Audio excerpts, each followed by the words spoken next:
Morning, everybody. This is Steve and Brandon coming live from South Texas Tack, Brenham, Texas. We're back on a series we're doing on kind of some information on questions we get in the store every day, Brandon, online in the call center of, they walk in the store particularly and they see the wall of harness tack and tack we have, and people are a little overwhelmed with where do they start and where do they end. Sure. So we're here to answer some of those questions and maybe give you some information and some knowledge you didn't have before. Sure.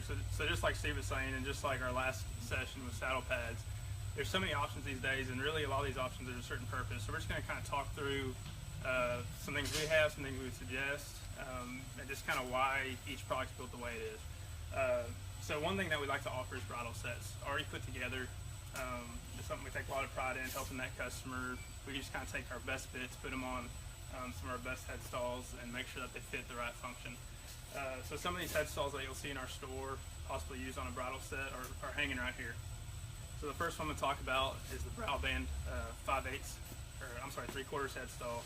And one thing you'll notice about South Texas Tech head stalls is they have this low cheek, and the cheek is from the bit end to the buckle. And the reason that is when you're kind of flexing the horse and pulling left and right on them, you want to make sure this buckle stays out of the eye. Exactly. So that's intentional why that's done. We offer Bridle Band in 5/8, 3/4, 1 inch.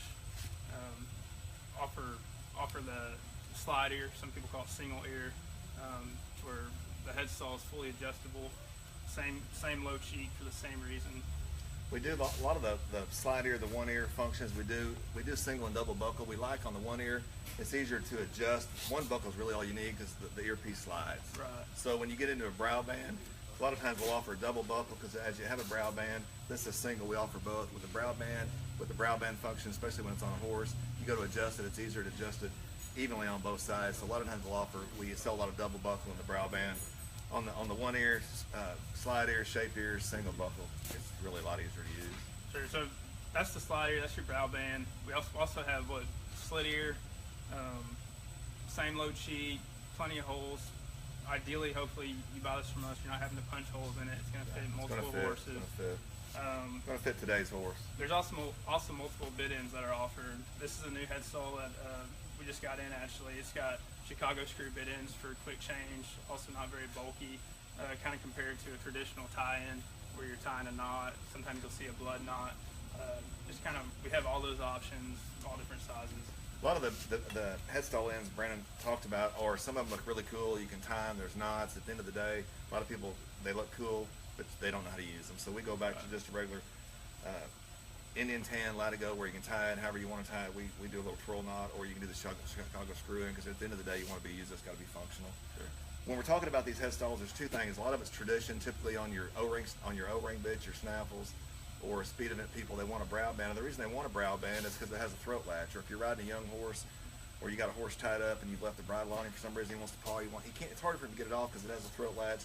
You've got the throat latch button. So that's the reason people use a brow band. We get into, as the horses progress and we get into more of a broke type horse, or maybe not a speed event horse, we'll go to a one ear type function. The horse is in a bridle. We're going to show you some setups we have, but it's just a safer, more traditional setup. So you're going to have traditional setups, you're going to have functional setups. At the end of the day, we kind of want to merge those two. We'll let you where tradition meets function. Sure. And durability, and it's going to last. So all these come in options too, heavy oil and light oil. We strongly suggest heavy oil just because it's going to last longer. It's also going to repel some of that moisture from your horse sweating in that water. That's what actually dries that leather out, is when it absorbs all that moisture and then dries out. That's when you start getting cracked leather. So if you just get that heavy oil on there right from the start, it's going to last a lot longer. It's kind of like a creosote log. When you buy that railroad tie, it's already got that creosote infused into it. Same thing with our leather products here. The non-oil in this part of the country is not as popular, but it doesn't cost you any more as a consumer. We don't charge you more for heavy oil. We think it's a great service. That stuff comes, it's ready to roll, it's ready to ride. Where the non-oil stuff, it has a little break-in period. Sure. You get down to West Texas, parts of New Mexico, parts north, they'll maybe typically like a little non-oil, but down here you just don't see as much. We do offer it, it's not as popular. So getting into reins, we have, just like head stalls, we have oil and non-oiled. Anywhere from 1/2 inch, 5/8 to 1 inch. And now we pick certain reins for certain bridle sets. Steve's going to jump into that a little bit. What we like to talk about here is you don't see a lot of 1/2 inch reins a lot of places. Typically you'll see them in places where people that actually have horses, ride horses, use bridles. So my theory is I like a 1/2 inch rein on a ring snaffle or any kind of broken bit. And the analogy I use is kind of like fishing. If you fish a lot, use ultralight equipment, you're fishing for smaller fish, you've got ultralight equipment, you want smaller test line. When you got more sensitivity, you actually have some sensitivity, you can feel what's going on. Sure. Same thing here, when you have contact equipment, which is a snaffle, you're going to be moving up and down those reins more. Doesn't matter if you have a big hand or if you're a lady with a small hand, you want to be able to move up and down those reins and have some sensitivity and have some feel, because this is contact equipment. So that's going to be in a ring snaffle with a brow band. 1/2-inch rein, we strongly recommend. We go on over here to a bridle. So we have a loose bridle. This is a Hansen, which is one of the most popular bits in America. It's a slip ear, slide ear head stall. We still have 1/2-inch reins, even though we're not necessarily in contact equipment. We're still kind of weaning that horse off contact and getting him to ride off that slack, where you're going to be up and down those reins a little more. Really, really like that sensitivity and that feel of a 1/2-inch rein on a loose bit. We get into the 5/8. We get into a solid bit. This is typically where that horse is transitioned into, where you ride him off the slack, and when you turn that horse loose, you want that slack to beat you down there. You got a lot more weight here. You're not moving up and down the reins so much. So this is kind of when we go from 1/2-inch to 5/8. If you go from 5/8 to 3/4, we see that a lot with the trail riders, the recreational riders, where they just want more in their hand. They feel more secure. So we offer a 3/4. I don't particularly like them, what we do, but we sell a lot of them. They serve a great purpose. They're really heavy, and all of our reins are going to be cut down the back through the neck, and they're going to be really heavy throughout. You see a lot of reins that are real tapered, but the head ends are real heavy. That's really an awkward feel as you're working a horse or riding a horse, to have not a lot of weight in your hands, but the weight be down at your knee or your ankle. So we want a lot of weight from the water loop through the end, and you'll get that here at South Texas Tack. Sure. So I noticed, Steve, when you grabbed that loose ring snaffle, it had a solid curb strap on it. It did. But the correction and the corded bit had a chain on there. Well, what's the purpose and function there? Yeah, the reason for this is you're going to be pulling this horse right and left, G and haw. So really what you want here, this is something we have designed and we built. It's just a solid little snaffle curve where you actually can't pull that through a horse's mouth. So it's not a pressure point. It's going to hang loose, and it's just to keep you, as you pull that snaffle right and left, as you're teaching that horse to guide, you can't just pull that ring, because that ring can fold up and go through their mouth. So this curb strap in particular is exclusive to South Texas Tack. Correct. And this is something you don't see very often. It's a quick change, but it's made with nylon rope. So it's knotted, burned, and then it's pop it on, pop it off. Easy to use. I mean, just literally last you a lifetime. I mean, they don't cost much, and I've got some on some bridles that are 20 years old. 20 years old, and they'll last the rest of my life. So great value. Those other bits, you saw more of a traditional chain curb strap. Something else too, whether it's a solid bit or a loose bit, we have what we like is a 5-chain link. It's not flat, just a 5-chain link chain. It's all we need.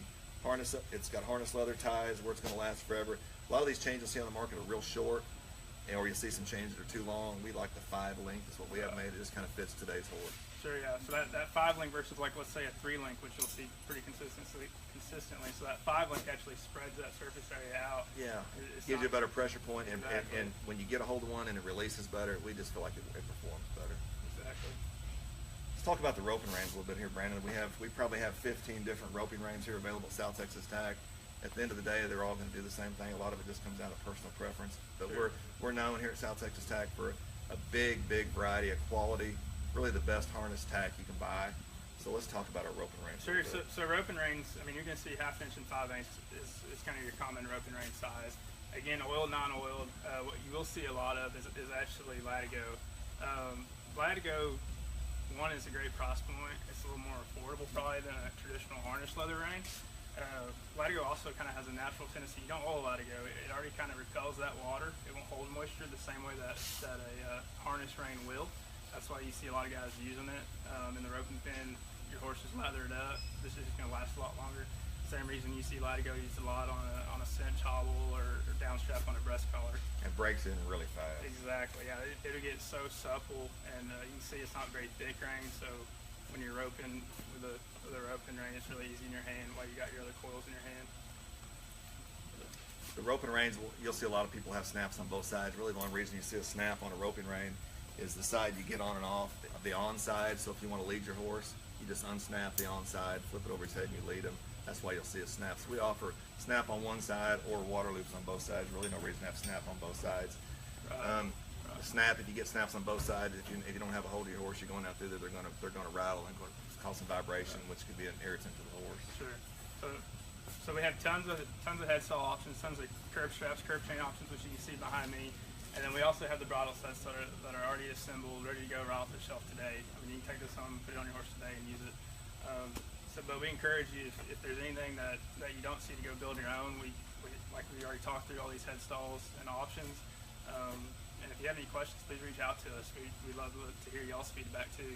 One thing y'all need to know, the takeaway today is there's not anything in South Texas Tack that's a filler item. Everything in here has a true function, okay? So it's tied to another item, or it's tied to a task. So what we do by putting these bridle sets together, it's like I said earlier, we're trying to merge tradition and function and give you tools, because these are strictly tools that you can use to perform your job and your experience with your horse a lot better. We're going to have, our next segment's going to be on actually bits and bitting and kind of the progression. You don't have to be a horse trainer. These are just actually recommendations based on experience, but once again, of course, these tools are tied to bits. They're really the core components. When people come in here to buy a bridle set from us, they're actually buying, this is the component they're after, is the bit. Everything else is accessory. Sure. So we just want to make sure we have the correct accessories to make that tool perform the function that you actually need it to perform. And any given day like today, we probably have 15 different O-ring or D-ring bits rigged up, and the same amount in a shank sheet. So right. Plenty of options, plenty of variety. And like Steve mentioned, next time we talk, we'll be talking through some of those bits and what the functionality is there. Y'all want to reach out to us, you can get a hold of Brandon and I at contact us at southtexastack.com. We'd love to hear from you. Our 800 number is 877-STX-TACK, 877-STX-TACK. And once again, anybody here, Brandon and I especially, but the entire team at South Texas Tack, everybody, in order to work here, you have to own a horse. You don't have to be a horse trainer, but you have to own a horse to work here. And a lot of great experience, a lot of great knowledge we'd love to share with you. And appreciate y'all stopping in. Have a great day. Have a great weekend.